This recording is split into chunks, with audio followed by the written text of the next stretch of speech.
Alright, so we back again, and we about to start with a book entitled View of the Hebrews. Okay? And this is a very important document. Okay. View of the Hebrews is by Ethan Smith. It's from 1823.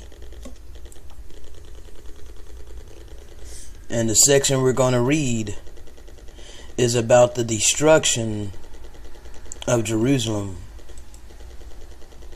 Okay? View of the Hebrews, exhibiting the destruction of Jerusalem. Okay?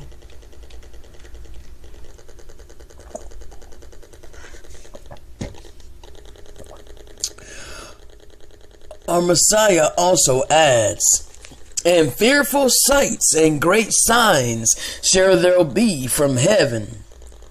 Josephus, who can never be suspected of wishing to favor any prediction of the Hamashiach, and who probably knew not of any such prediction, when he wrote, gives account of events which strikingly answer to this premonition.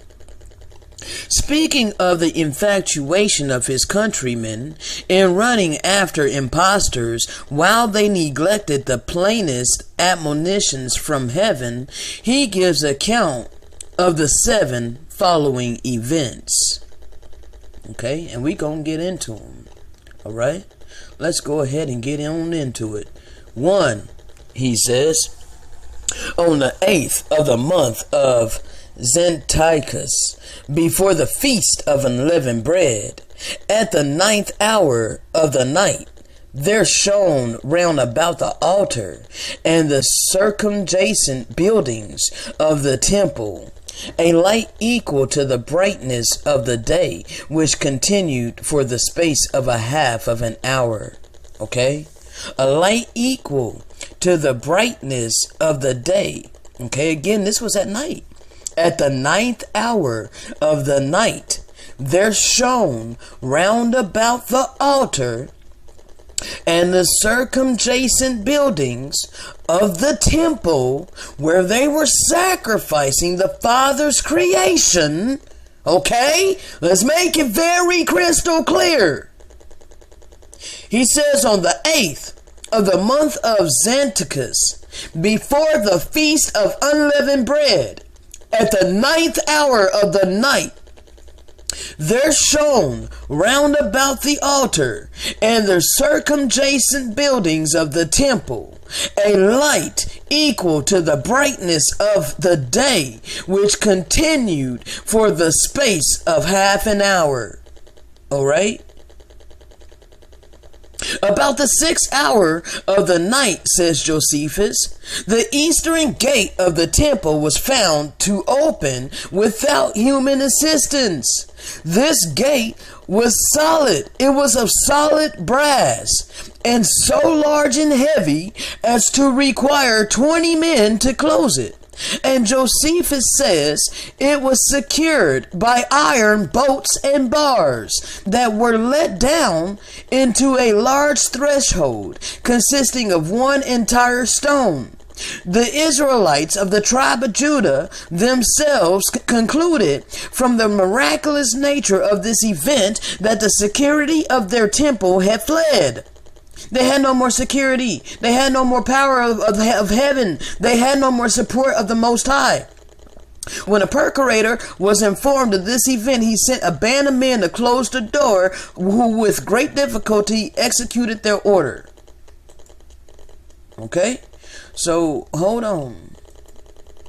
All right, let me read that again. The Jews themselves, or the Israelites of the tribe of Judah themselves concluded from the miraculous nature of this event that the security of their temple had fled. When a procurator was informed of this event, he sent a band of men to close the door, who with great difficulty executed their orders. It was hard for them to close the door. That's how heavy it was, but it opened by itself. 3. Again, the same celebrated Josephus, author, who was of the tribe of Judah. They're saying that Josephus was of the tribe of Judah. They claim he was Jewish, but there was no such thing as Jewish back then.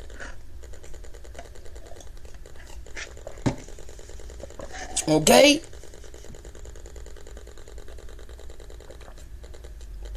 Give me a minute, I'm finishing my tea.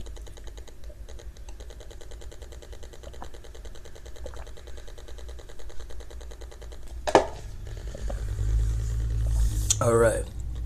So, number 3. Again, that same celebrated Israelite author of the tribe of Judah, at a subsequent feast of the Pentecost, while the priests were going by night into the inner temple to perform their customary ministrations, they first felt. Okay, let's get it in. Let's get it in, because this is so evidently crystal clear. I don't see how it can be any clearer. Okay, this had to do with what they were doing. Okay, they were sacrificing the Father's innocent creation. All right, He does not want bloody sacrifices. He never did. He never asked for it. They kept doing it anyway. And this is why they brought these great plagues against themselves. Okay? They brought this great tribulation against themselves. Okay? Because the Father dealt out to us the same measure that we were doing to His creation. This is why we went into captivity. What goes around comes around. It is a principle. It is an eternal law. Okay? So how we were treating the animals is exactly how we ended up being treated. Okay? We've been called animals, and we were treated like animals. Okay? Shot down like dogs dead in the street. Alright? So let's go ahead and get it. Let's start this again. Number 3. Alright? Again. The same celebrated Hebrew Israelite of the tribe of Judah, author Josephus.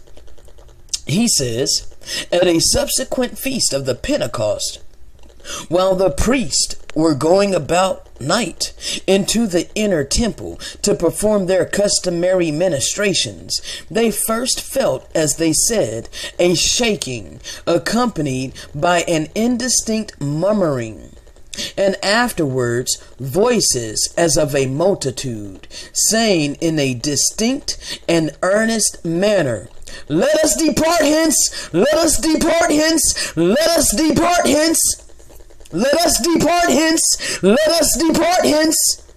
How striking was this miraculous premonition! It commenced with a shaking to call and fix the attention of these Israelite priests. Then was heard an indistinct murmur.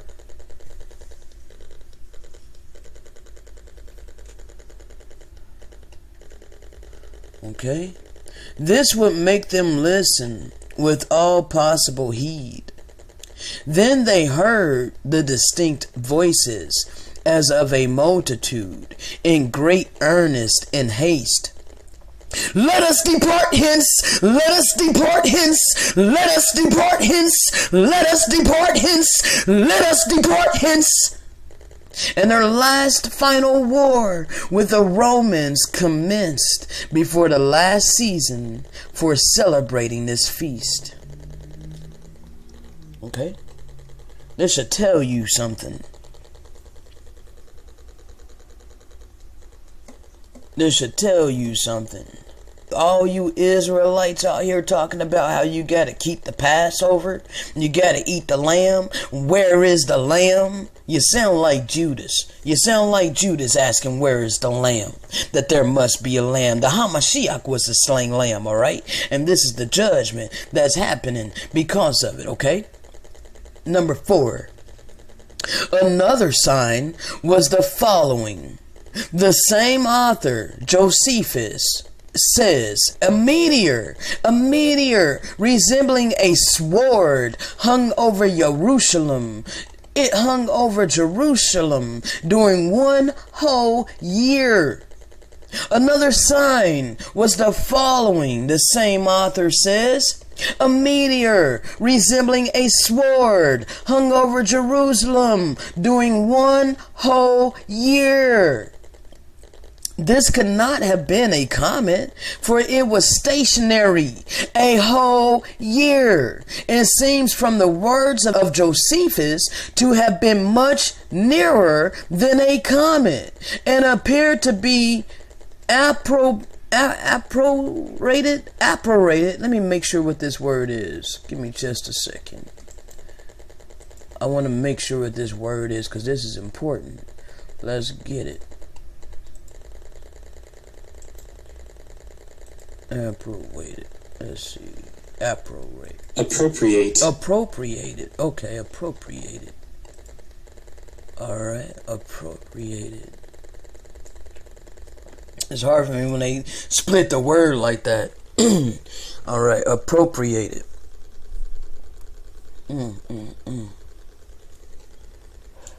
This could not have been a comet, for it was stationary a whole year, and it seems from the words of Josephus to have been much nearer than a comet, and appeared to be appropriated to that city. This reminds one of the sword of the destroying angel stretched out over Jerusalem. 1 Chronicles 21. This stationary position of the sword for a year was a lively indication that the impending ruin was fatal. Okay? Josephus says again, number 5. Josephus says again, as the high priests were leading a heifer to the altar to be sacrificed, she brought forth a lamb in the midst of the temple. Most striking rebuke to those infidel priests who had rejected the Lamb of the Most High, who had shed his blood once for all, and once for all the lambs. You know, you don't need to slaughter no more lambs. He gave his life for the lamb. He became the slain Lamb of the Most High, to put an end to you bringing his innocent creation to the slaughter. They haven't done anything wrong. Stop killing them. Okay? This is why he had to come to the earth. The most striking rebuke to those infidel priests who had rejected the Lamb of the Most High, who has shed his blood once and for all, and abrogated the Levitical sacrifices. He did away with the Levitical sacrifices, which yet they were impiously continuing.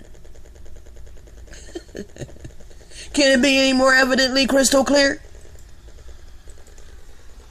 Can it be any more evidently crystal clear, people? Can it be any more evidently crystal clear? The most striking rebuke to those infidel priests who have rejected the Lamb of the Most High, who has shed his blood once for all and abrogated the Levitical sacrifices, did away with the Levitical sacrifices, which yet they were impiously continuing. But let's find out what impiously is. Let's find out what this word means. Impiously.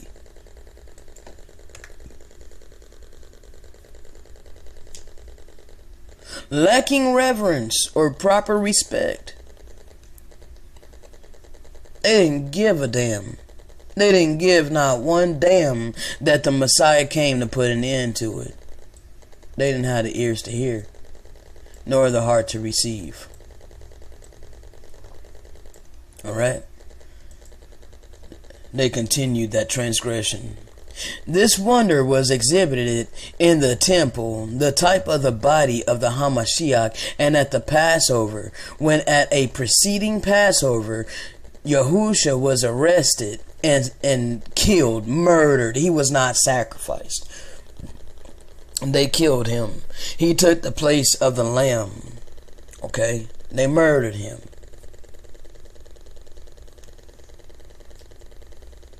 And it took place before the high priest and at their attendants, so that they could never complain for want of evidence of the fact. You know, this brings me to I want to pull something up for you, okay? Oh, I really want to pull something up for you, so give me just a moment. Let me see. I'm going to find this. Give me just a moment, because I got to try to find this.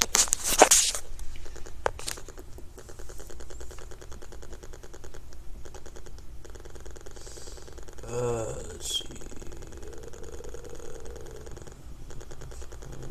No, that's it.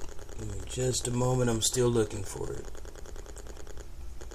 I'm looking for it because I don't remember the name of it, so I gotta try to scroll and find it. All right, give me just a second.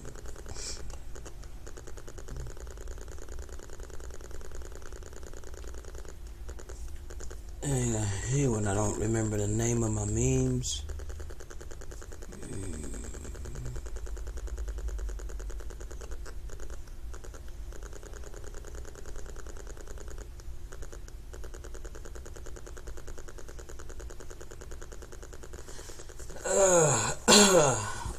I'm still looking for this particular meme because it's important to plug it in right here.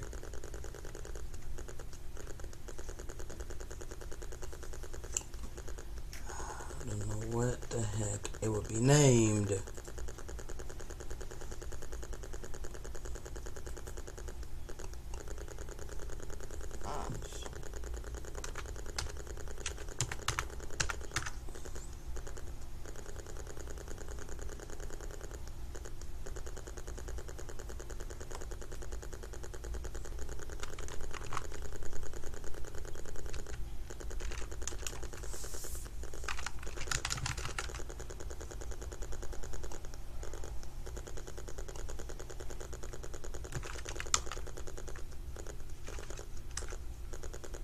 Okay, found it. And where is the freaking location of this?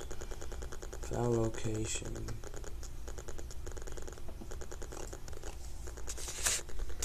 Alright.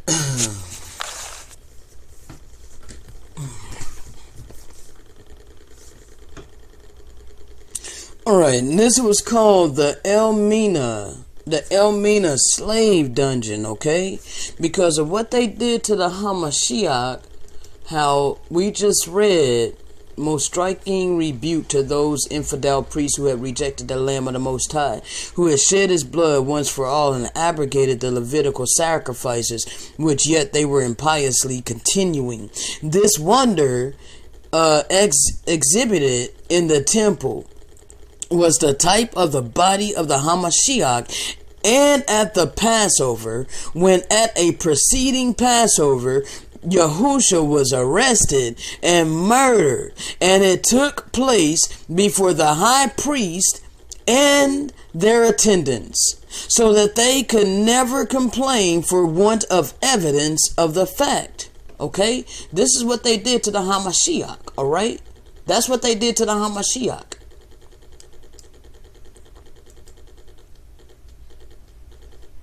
This is what they did to the Hamashiach, okay? I'm gonna read it one more time, because we need to know, we need to understand. Most striking rebuke to those infidel priests who had rejected the Lamb of the Most High, who had shed his blood once for all and abrogated the Levitical sacrifices, which yet they were impiously continuing. This wonder was exhibited in the temple, the type of the body of the Hamashiach at the Passover, when at a preceding Passover, Yahusha was arrested and sacrificed. See, they say it was sacrificed, but he was arrested and murdered, okay? They murdered him. And it took place before the high priest and their attendants, all right? They wanted a first-class seat. They wanted to see him murdered, okay? So that they could never complain for want of evidence of the fact, all right? Now we're going to go over here. Now I want you to look at this. Elmina slave dungeon. One of the most disturbing facts is that inside this dungeon was a church, and on Sunday mornings, after the torturing Negro men and women, Israelite men and women, Europeans would go to this church and thank their Lord. They would thank their power for giving them the strength. The screams and sorrows of the Negro people would mix with the so-called sacred chants of the Christians. When the sound of the pain of the Negroes got too loud, the Europeans would shout and praise even louder. All right? This is part of our judgment. Now we know that this is horrible. This is horrible. Look at it. The Elmina slave dungeon. Alright? Let's see if we can find some pictures of the Elmina slave dungeon.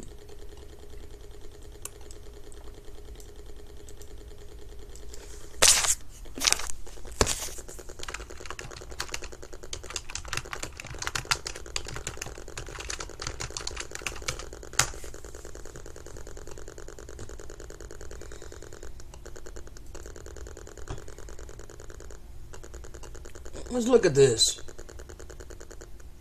They were being tortured. They were being tortured, okay? And as their screams got louder, the Europeans would praise even louder. Okay?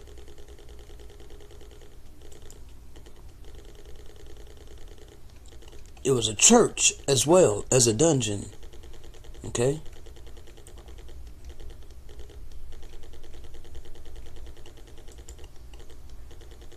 Look at all the bats.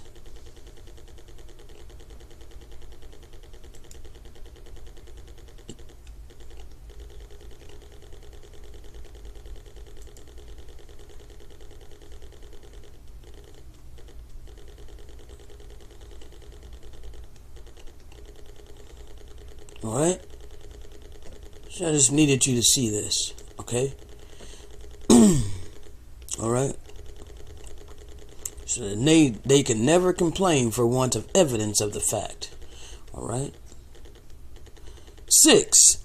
This author says, soon after the feast of the Passover, in various parts of the country, before the setting of the sun, chariots and armed men were seen in the air, passing around about Jerusalem. This strange sight occurring before sunset and being seen in various parts of the country must have been a miraculous, potent, man, what is this word, bro? I hate when they freaking split it up like that. It's hard for me to make out what that says. Portent. What the heck does that mean? Portent. A sign or warning that something, especially something momentous or calamitous, is likely to happen. Wow. Portent. Miraculous portent. A sign from heaven. Let's go get it again. This author says, soon after the feast of the Passover, in various parts of the country, before the setting of the sun, there were chariots and armed men were seen in the air, passing round about Jerusalem. This strange sight occurring before sunset and being seen in various parts of the country must have been a miraculous portent, a sign from heaven. The Israelites of the tribe of Judah has said, what sign showest thou that we may see and believe? Now they had their signs in abundance, yet they would not believe. This is crazy as hell, bro. You can't tell me that that is not a strong delusion, that you really believe that you gotta kill an animal and sacrifice its dead flesh up to the Father. Sacrifice its dead flesh and blood. Kill an animal, sacrificing them to the Father. and then eating the dead flesh thereof. That's a strong delusion, bro. And then all of these things happen. They seen all these things, all of this destruction, all these signs and wonders. Number 7. The last and most fearful sign, Josephus relates that one Yahusha, son of Ananias, one Jesus, son of Ananias, a rustic of the lower class, appeared in the temple at the Feast of Tabernacles and suddenly exclaimed, a voice from the east, a voice from the west, a voice from the four winds, a voice against Jerusalem and the temple, a voice against the bridegrooms and the brides, a voice against the whole people. These words he continued to exclaim through the streets of Jerusalem by day and by night. And with no cessation, he didn't cease, unless what was needed for the support of nature, for 7 years. 7 years. He commenced in the year 63. While the city was in peace and prosperity, and terminated his exclamations only in his death, amidst the horrors of the siege in the year 70. This strange thing, when it commenced, soon excited great attention, and this Jesus was brought before Albinus, the Roman governor, who interrogated him, but could obtain no answer except a continuation of his woes. He commanded him to be scourged, but to no effect. During times of festivals, this cry of his was peculiarly loud and urgent. After the commencement of the siege, he ascended the walls, and in a voice still more tremendous than ever, he exclaimed, "Woe! Woe to this city, this temple, and this people!" And he then added, for the first time, for the 7 years, "Woe! Woe to myself!" The words were no sooner uttered than a stone from a Roman machine without the walls struck him dead on the spot. Bro. Oh my gosh, bro. Oh my gosh. During the times of festivals, this cry of his was peculiarly loud and urgent. After the commencement of the siege, he ascended the walls, and in a voice still more tremendous than ever, he exclaimed, "Woe! Woe to this city, this temple, and this people!" And he then added, for the first time, for the whole, hold on, let me re-get this. Then he added, for the first time, for the 7 years, "Woe, woe to myself!" And the words were no sooner uttered than a stone from a Roman machine without the walls struck him dead on the spot. Oh my gosh. Such were the signs in the heavens and in the earth, which just preceded the destruction of Jerusalem. Several of them are recorded by Tacitus as well as by Josephus. The veracity of Josephus as a historian is probably allowed by all. Alright? So hold on.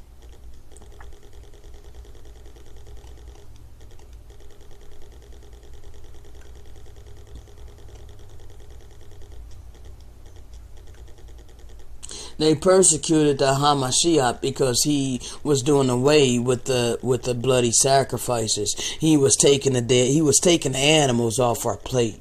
That's why they persecuted him. Okay?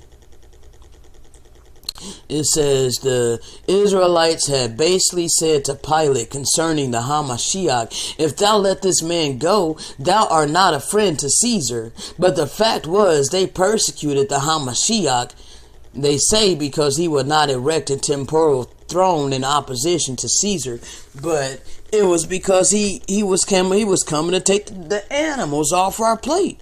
Any imposter, and also stop the money from flowing into the pockets of these wicked priests who were selling the body parts of the animals to the Israelites. Okay, they were also making bank. Any imposter who seemed prepared to do this, they were ready to follow and were ready to improve every apparent occasion to evince their decided hostility to the Romans, and they hardly needed a prophet's eye to discern that this spirit and conduct manifested on all occasions would soon draw against them the Roman sword. Okay? Now Judas, I guess this might be another Judas, Galilonite and Sadducee, a Pharisee, had rallied the tribe of Judah with the idea that their paying tribute to the Romans would not fail to confirm them in the most abject slavery, in consequence of which their enmity often burst forth with malignant violence. Tumults and riots increased. And Florus, and Roman governor of Judea, by his cruel exactions, increased his spirit among the Israelites of the tribe of Judah.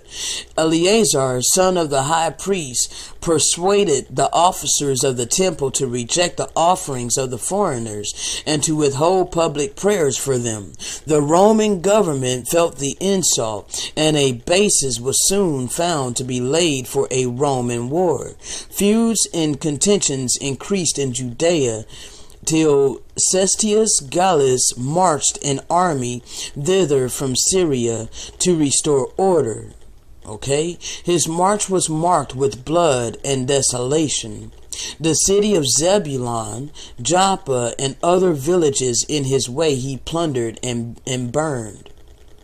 8,400 of the inhabitants of the former places he slew. The district of Narbatin he laid waste and slew 2,000 of the Israelites of the tribe of Judah in Galilee, and reduced the city of Lydda to ashes, and drove the Israelites of the tribe of Judah, who made desperate sallies upon him, till he encamped within 100 miles of the capital. Soon after he entered Jerusalem and burned some parts of the city. But through the treachery of his own officers, he made an unexpected flight.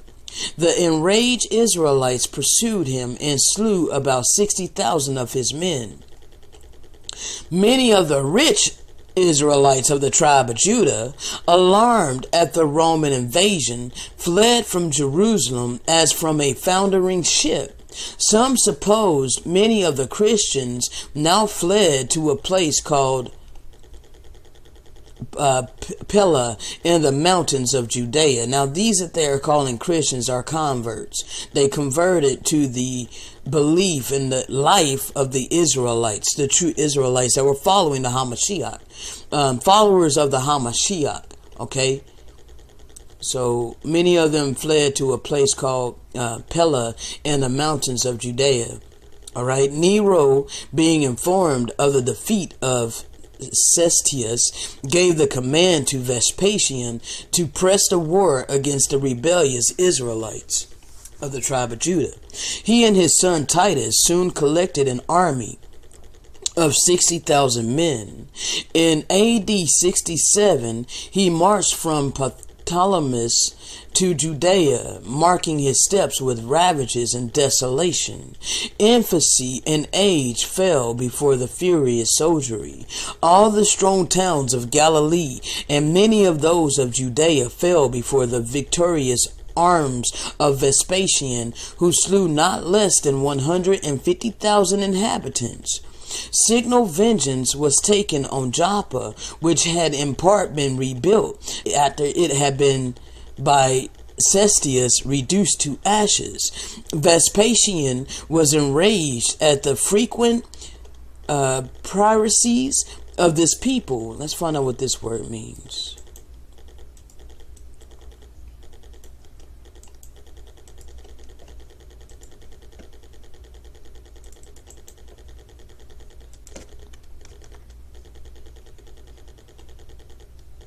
Piracy. Oh, wow. Okay, hold on. Vespasian was enraged at the frequent piracies of this people. So the Israelites were also pirates. The Israelites of this place, fleeing before him, betook themselves to their shipping. So they were the original pirates. Oh my gosh. Like, man, see, they done changed everything. They done changed everything and boasted against the natural branches that some of the Israelites were pirates. And Vespasian was pissed at them. He was getting annoyed. He was getting enraged at the frequent piracies of this people. And some of the tribe of Judah of this place, fleeing before him, betook themselves to their shipping. Alright? But a furious tempest overtook those who stood out to sea, who were lost. The others were dashed vessel against vessel, or against the rocks. Some in their distress laid violent hands on themselves because of the destruction that was coming upon them. Such as had reached the shore were slain by the enraged Romans. The sea for some distance was stained with their blood. 4,200 were strewed along their coast, and not one escaped to relate their catastrophe. Catastrophe? Is that how you pronounce that?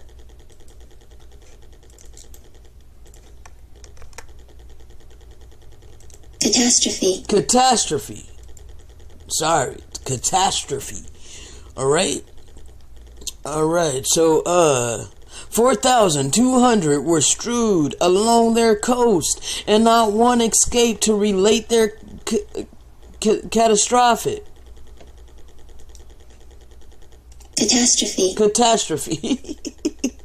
Catastrophe.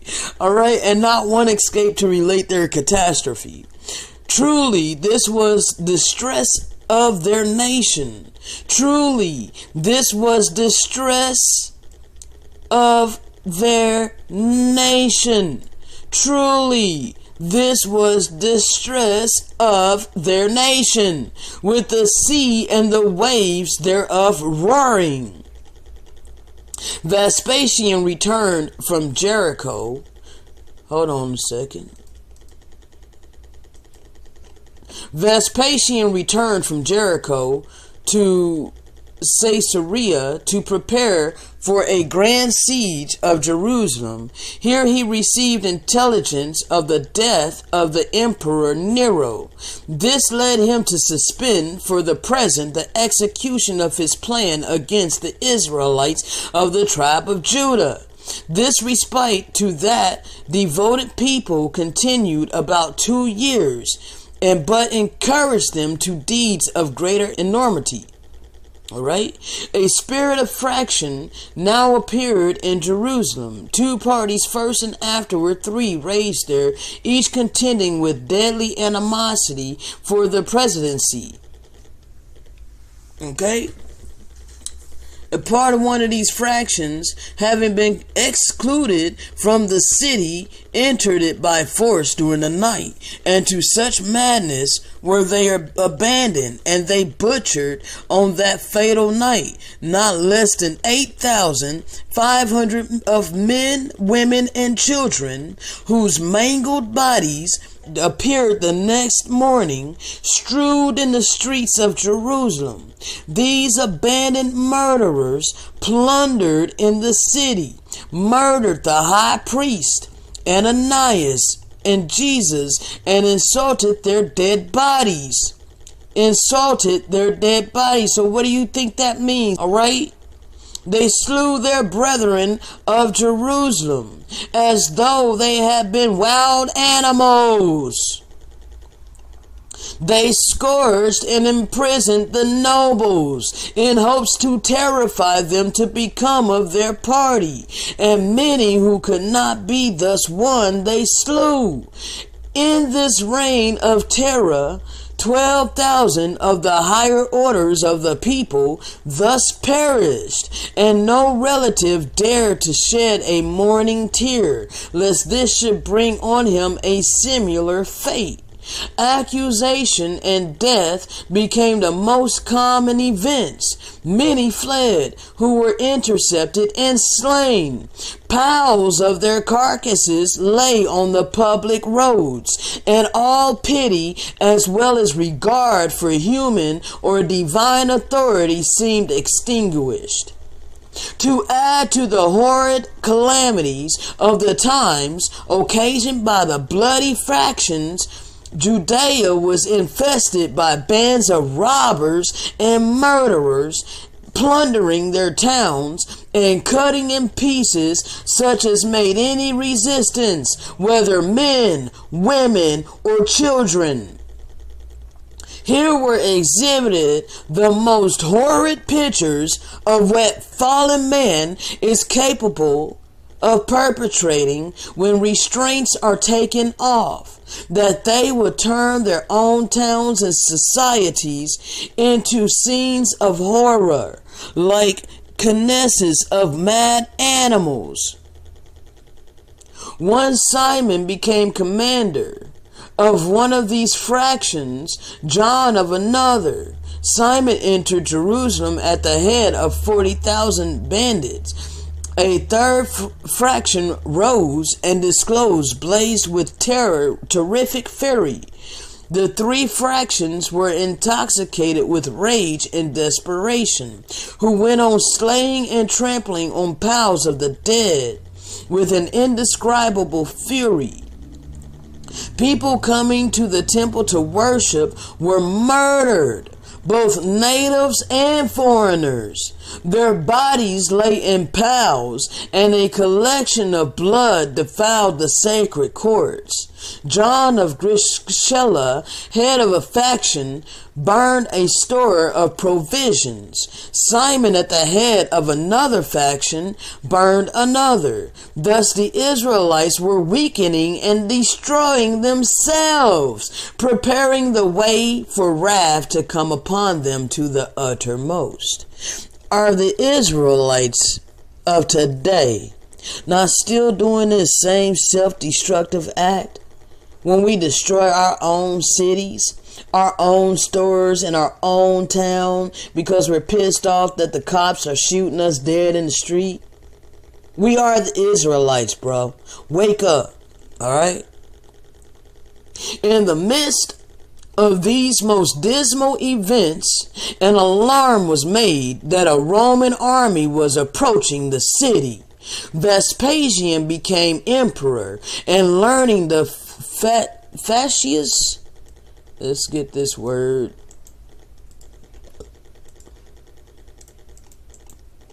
sorry, some of these words be hard for me. Factious. Okay, Vespasian becoming emperor and learning of the factious and horrid state of the Israelites of the tribe of Judah, determined to prosecute the war against them, and sent his son Titus to reduce Jerusalem and Judea. The Israelites of the tribe of Judah, on hearing of the approach of the Roman army, were petrified with horror. They could have no hope of peace. They had no means of flight. They had no time for counsel. They had no confidence in each other. What could be done? Several things they possessed in abundance. They had measure of iniquity filled up, a full ripeness for destruction. All seemed wild disorder and despair. Nothing could be imagined but the confused noise of the warrior, and garments rolled in blood. They knew nothing was their due from the Romans but exclamatory vengeance, the ceaseless cry of combatants, and the horrors of faction had induced some to desire the intervention of a foreign foe to give them deliverance from their doomsake horrors. Such was the state of Jerusalem when Titus appeared before it with a besieging army. But he came not to deliver it from its excruciating tortures, but to execute upon it divine vengeance, to fulfill the fatal predictions of Yahushua HaMashiach, that when ye see the abomination of desolation standing in the holy place, when you see Jerusalem compassed about with armies, then know that the desolation thereof is nigh. Wheresoever the carcass is, there shall the eagles be gathered together. Jerusalem was now the carcass to be devoured. The Roman eagles had arrived to tear it as their prey. The day on which Titus had encompassed Jerusalem was the feast of the Passover. Here, let it be remembered that it was the time of this feast on a preceding occasion that the Hamashiach was taken, condemned, and executed. It was at the time of this feast that the heifer in the hands of the sacrificing priest brought forth a lamb, and just after this feast at another time that the miraculous besieging armies were seen over Jerusalem just before sunset. And now at the time of the Passover, the antitype of this prodigy appears in the besieging army of Titus. Multitudes of the Israelites of the tribe of Judah had convened at Jerusalem from the surrounding nations to celebrate this feast.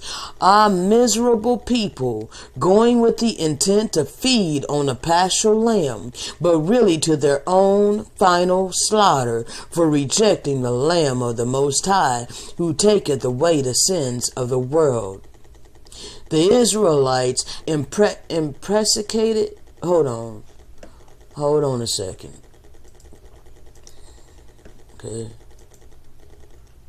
Because I want to get this word. The Israelites had unprecedented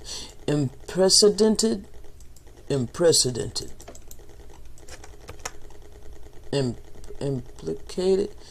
No, let's see. Imprecated. Okay. The Israelites of the tribe of Judah had imprecated the blood of the true paschal lamb. So let's see. Utter cursed. So they utter cursed, and they invoked evil against him. So they utterly cursed him, and they invoked evil against the Hamashiach, the real Passover lamb. Okay, so this is what they did. The Israelites of the tribe of Judah had imprecated the blood of the true paschal lamb by them wantonly shed on themselves and on their children. They said, "Let his blood be upon us and our children." The Most High was now going in a signal manner to take them at their word. He hence these freaking huge ass words, man. Let's find out what this means.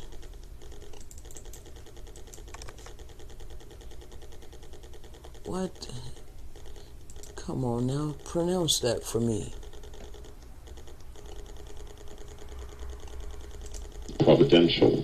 Providentially, of resulting from divine providence, happening as though through divine intervention, happening as if through divine intervention. Okay. Providential. Okay. So the Most High was now going in a signal manner to take them at their word. He hence providentially, alright, happening as through divine intervention, alright, collected their nation under sentence of death as in a great prison for the day of execution. And as their execution of the Hamashiach was signal, lo, degrading the death of the cross, so their execution should be signal and dreadful. The falling city was now crowded with little short of 2 millions of that devoted people. The event came suddenly and unexpectedly to the Israelites of the tribe of Judah as the coming of a thief, and almost like lightning. Josephus notes this, and thus without design shows the fulfillment of these hints of the Hamashiach, that his coming should be like a thief in the night and like lightning shining under the whole heavens. The furious contending factions of the Israelites of the tribe of Judah, on finding themselves environed with the Roman armies, so I guess surrounded with the Roman armies, laid aside for the moment their party contentions. So they were fighting with each other. They were conflicting with each other, but the Roman army was coming to finish the job. All right.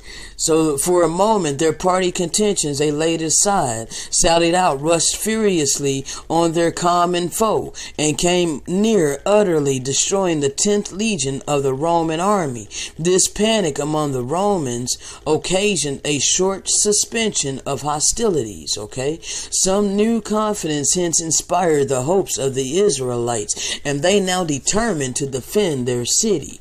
But being a little released from their terrors of the Romans, their factious resentments again rekindled and broke out in great fury. So they started fighting amongst each other again.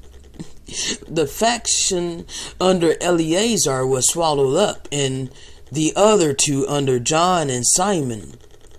Okay, slaughter, conflagration, and plunder ensued. A portion of the center of the city was burned, and the inhabitants became as prisoners to the two furious parties. The Romans here saw their own proverb verified. Now, I don't know what this says, but they give the quotation here. Whom the Most High will destroy, he gives up to madness. Okay. The invading armies knew how to profit by the madness of the Israelites. They were soon found by the Israelites to have possession of the two outer walls of their city. This alarm reached the heart of the factions and once more united them against the common enemy. So they kept fighting against each other, but then they would stop fighting against each other to come together to fight against their common enemy, which were the Romans. Okay? But they had already proceeded too far to retreat from the effects of their madness. Alright? Famine, with its ghastly horror, stared them in the face. It had, as might be expected, been making a silent approach, and some of the more obscure had already fallen before it. But even this did not annihilate the fury of faction, which again returned with redoubled fury and presented new scenes of woe. As the famine increased, the sufferers would snatch bread from each other's mouths and devour their grain unprepared. To discover handfuls of food, tortures were inflicted. Food was violently taken by husbands from wives, and wives from husbands, and even by mothers from their famishing infants. The breast itself was robbed from the famishing suckling, as our Hamashiach denounced. Woe to them that give suck in those days. Man, We gonna continue. I know this is gonna be long. I know this is long, but just bear with me. We getting it. We getting it all the way in. This terror produced a new scene of righteousness, a righteous retribution. This terror produced a new scene of righteous retribution. Multitudes of the Israelites were forced by hunger to flee to the enemy's camp. Here, instead of pitying and relieving them, the Romans cut off the hands of many. They cut off their hands. Okay? And sent them back. But most of them they crucified as fast as they could lay their hands on them, till wood was wanting for crosses, and space on which to erect them. There were, oh my gosh, bro. Can you imagine? Just imagine. Let me read this again. So, this was so bad. This terror was so bad. Produced new scene of righteous retribution. Multitudes of the Israelites of the tribe of Judah were forced by hunger to flee to the enemy's camp.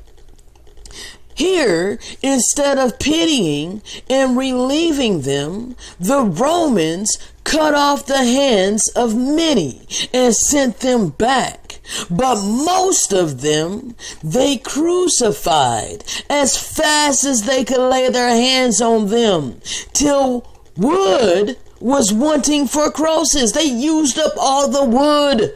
They were needing more wood. And they needed more space on which to erect the wood. Behold, behold, here thousands of those despairing Israelites of the tribe of Judah, suspended on crosses round the walls of Jerusalem. Barely the Most High Yahushua is known by the judgments that he executeth. Yea, this did not suffice.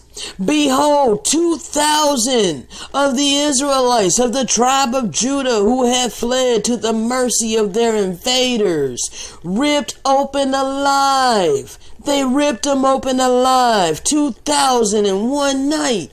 By Arabs and Syrians in the Roman armies in hope of, they got this all messed up, in hopes of finding gold. When these Israelites had, or their enemies fancied they had, swallowed to carry off with them. Okay? Hold on a second. Alright. Titus, being a merciful general, was touched to the heart at the miseries of the Israelites, and in person he tenderly entreated the besieged to surrender. But all the answer he obtained for his tenderness was base ravelings. He now resolved to make a thorough work with this obstinate people. Stiffneck people. So he was telling them to surrender because he was kind of tired of killing them. It was so bad. I bet you the death and the stench and the famine, all of that, man, stubbornly refusing to change one's opinion or chosen course of action despite attempts to persuade one to do so. Obstinate. Okay? Alright? So he now resolved to make a thorough work with this obstinate people, and hence surrounded the city with a circumvallation. Let's see. Circumvallation. Surrounded the city.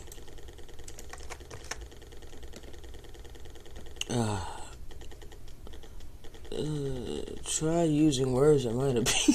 Well, I'm trying to find out what this word means. I'm reading it in a book. So help me out, man. What does this mean? That's crazy. What?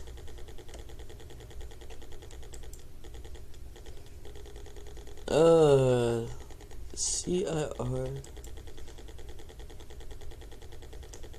I copied this. I didn't.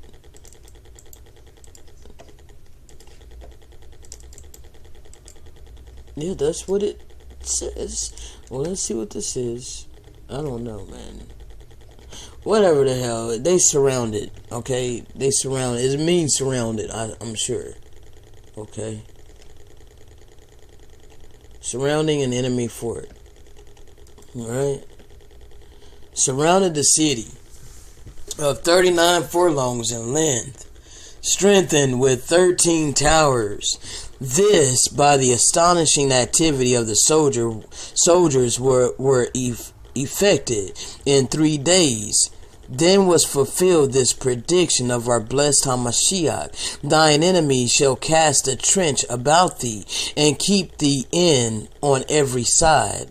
As the city was now cut off from all possible supplies, famine became more dreadful. Whole families fell a sacrifice to it, and the dead bodies of women, children, and the aged were seen covering roofs of houses and various recesses. Youth and middle-aged appeared like... What the hell, bro?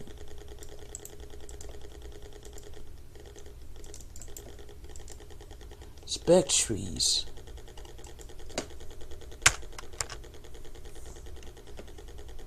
Oh, they appear like ghosts. Okay. Spectre. Spectres. So it's like a ghost, something widely feared as possible unpleasant or a dangerous occurrence. Okay. So the youth and the middle-aged appeared like ghosts, and fell many of them dead in public places. The dead became too numerous to be interred. Okay? Or interred. What the heck, bro?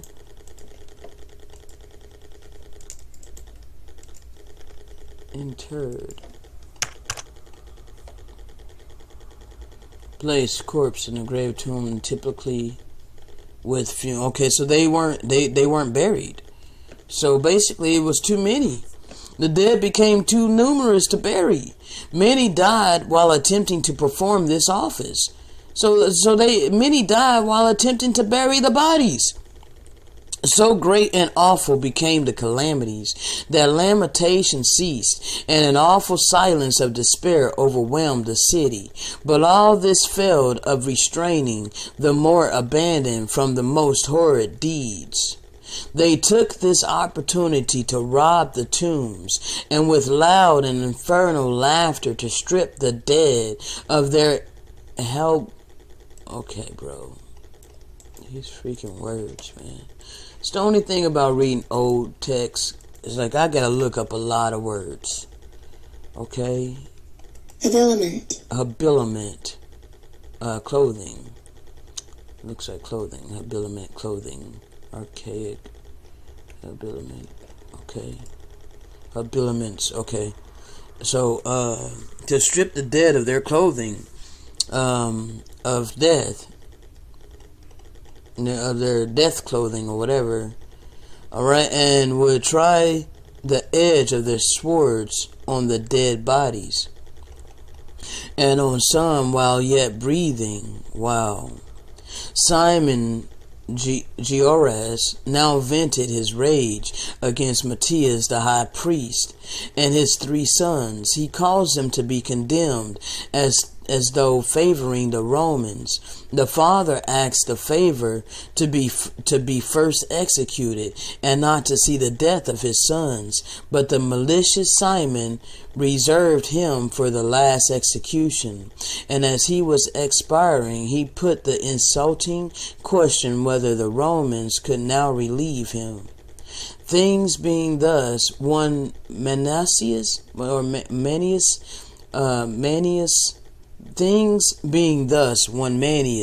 a Hebrew of the tribe of Judah, escaped to Titus and informed him of the consummate wretchedness of the Israelites.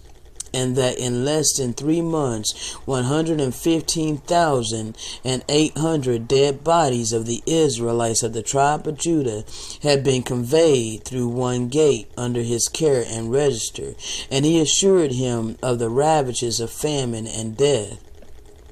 Other deserters confirmed the account and added that not less than 600,000 dead bodies of the Israelites had been carried out at different gates. The humane heart of Titus was deeply affected, who under those accounts, and while surveying the piles of dead bodies of the Israelites under the walls and in the visible parts of the city, raised his eyes and hands to heaven in solemn protestation that he would have prevented these dire calamities that the obstinate Israelites had procured them upon their own heads. So they brought it upon their own heads. Yes, they did, because they refused to hearken to the voice of the Most High. Okay? Josephus, the Israelite of the tribe of Judah, now earnestly entreated the leader John and his brethren to surrender to the Romans and thus save the residue of the Israelites. But he received in return nothing but insolent reproaches and imprecations. Imprecations.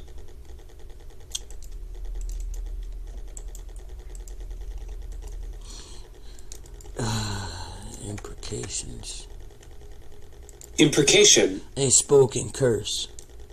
Okay, so, but he received in return nothing but insolent reproaches and curses. Alright, spoken curses. John declaring his firm persuasion that the Most High will never suffer his own city, Jerusalem, to be taken by the enemy. Really? So you weren't paying attention to any of those signs? And I seriously doubt that this was the same John of one of his disciples. This was not his disciple. This was a different John. Alright? Alas, had he forgotten the history of his own nation and the denunciations of the prophets? Micah had foretold that in this very calamity they would presumptuously lean upon Yahusha and say, "Is it not the Most High among us? No evil shall come upon us." So blind and presumptuous are hypocrisy and self-confidence. The temple of the Most High, the temple of the Most High, the temple of the Most High are these. The famine in the city became, as might be expected, still more deadly. For want of food, the Israelites ate their belts. They wanted food so bad they started eating their belts, their sandals, skins of their shields, dried grass, and even odor of cattle. They started. What? Let's find out what odor. What is odor of cattle? Is that? Please don't tell me that's their defecation. Please don't tell me that's their poop. Oh my God! Oh my God!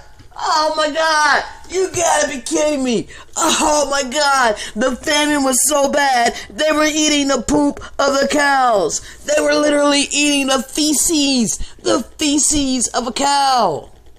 Oh my gosh, that is crazy as hell, bro. Oh wow. So I hope y'all are enjoying this, rocking with me as we go through this. It's important that we get this background story so that we know exactly what happened to the tribe of Judah.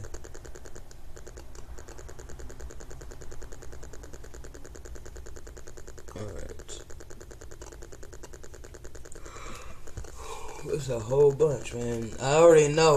Let me look and see the time on this. I already know, but I want to get through the rest of this, so bear with me. Alright, so we're picking it up where it says, "No evil shall come upon us. So blind and presumptuous are the hypocrisy and self-confidence. The temple of the Most High, the temple of the Most High, the temple of the Most High are these. The famine in the city became, as might be expected, still more deadly. For want of food, the Israelites ate their belts, sandals, skins of their shields, dried grass, grass, and even odor of the cattle, even their dung. Look at this. Odor. Orger. Orger. Alright, dung. Excrement. Feces. They ate the feces of the cattle. Now it was that a noble Israelite sister, urged by the insufferable pangs of hunger, slew and prepared for food her own infant child. She had eaten half the horrible preparation when the smell of food brought in a horde of soldiery, who threatened her with instant death if she did not produce to them the food she had in possession. She, being thus compelled to obey, produced the remaining half of her child. The soldier stood aghast. What is this? Hold on.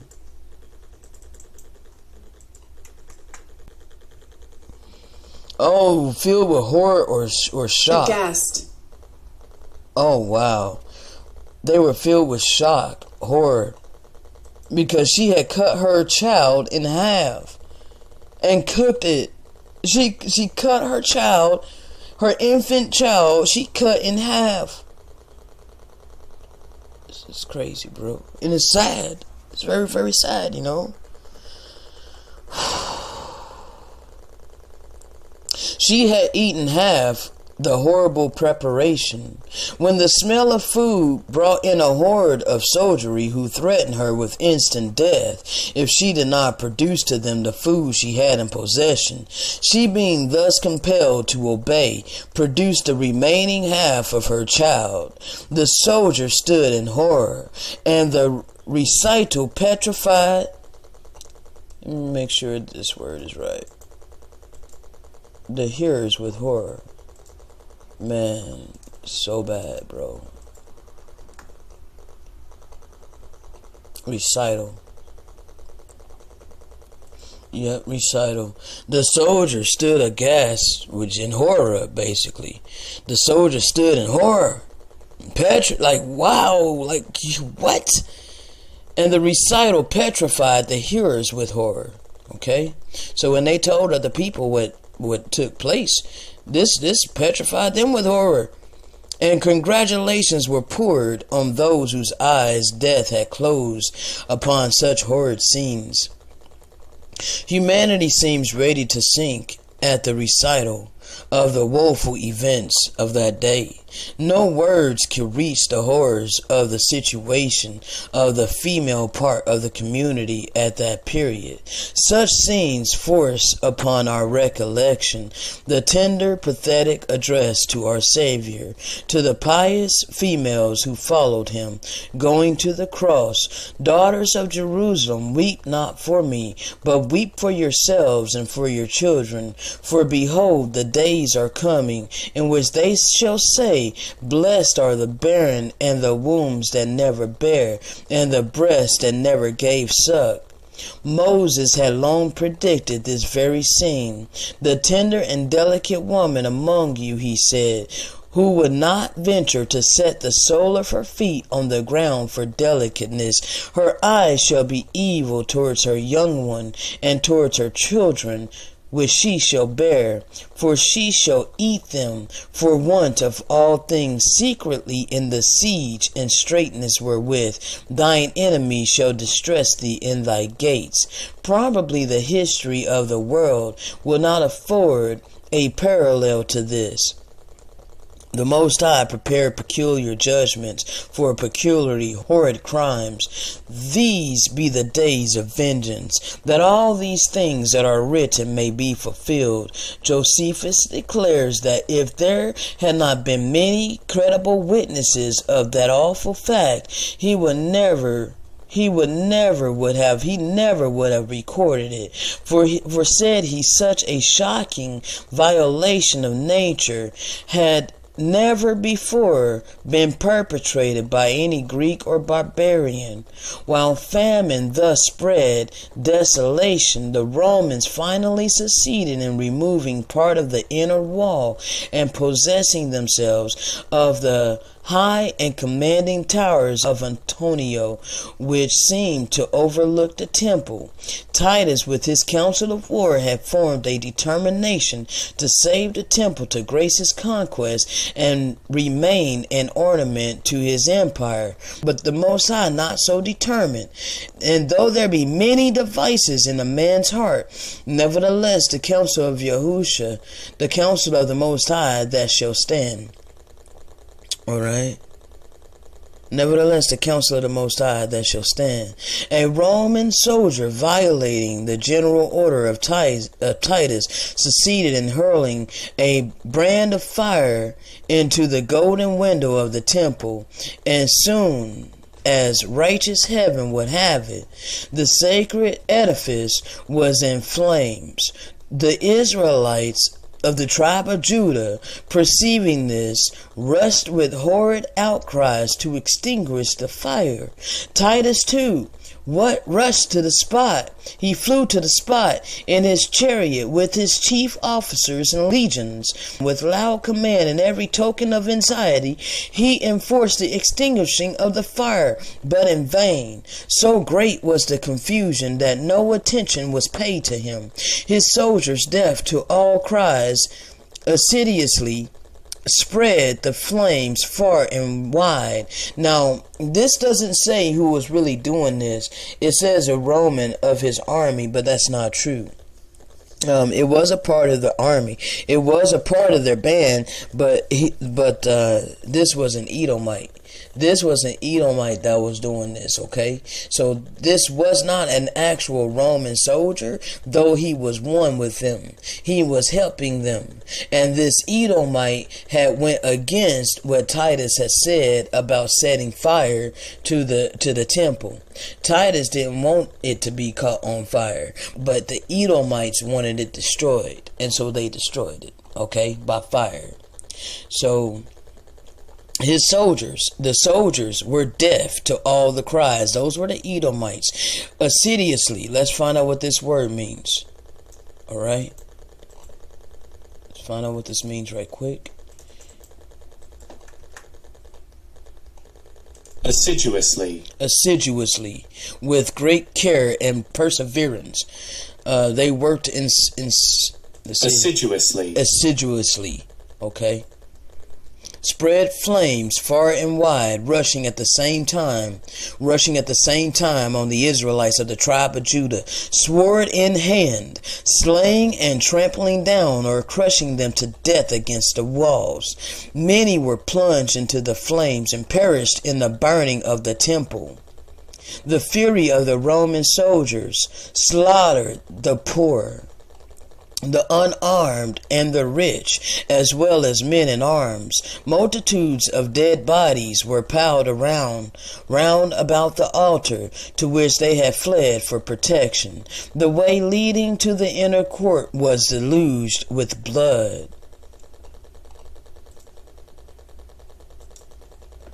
Alright, so we could keep going, but this is so super freaking long, man. This is so super freaking long, so I think I'm just going to go ahead and cut it here. And, you know, I'm just going to have to pick this up again another time and continue this part 7. Okay? Just give me just a second. Yep, so that's what we're going to do. So, we'll come back. And we might read some more of this. I don't know how much more of this is left. But I mean, I believe that you guys pretty much got the gist of such great horrors that befell us, man. I mean, you know, how much more would I literally need to read for y'all to, you know, really understand that this was horrible? Okay, so I think when we come back, I am going to basically be wrapping up part 7, and we'll be talking about the different, the curses. We'll be wrapping up the curses, okay? So, anyway, till then, shalom.